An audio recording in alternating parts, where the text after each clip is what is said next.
מה שאלת אותי? ראש הממשלה אומרים ברשת שאתה בכלל מת? אני מת על קפה, אתה יודע מה? אני מת על העם שלי. איך הם מתנהגים, פנטסטי. אתה רוצה לספור את מספר אצבעות? אתה יכול להראות לנו? פה. פה. היית? יפה מאוד. לחיים.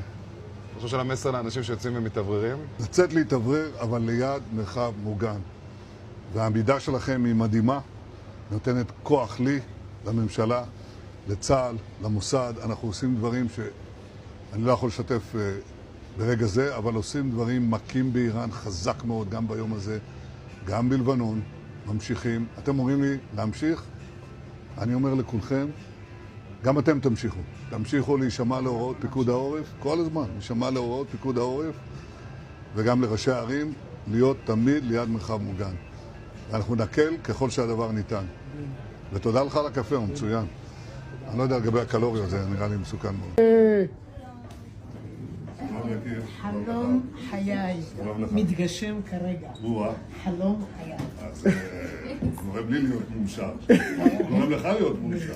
אתה רוצה לספור את מספר אצבעות? אתה יכול להראות לנו? פה. פה.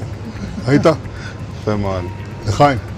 ראש הממשלה מסר לאנשים שיוצאים ומתאווררים? לצאת להתאוורר, אבל ליד מרחב מוגן. והעמידה שלכם היא מדהימה, נותנת כוח לי, לממשלה, לצאת להתאוורר, אבל ליד מרחב מוגן.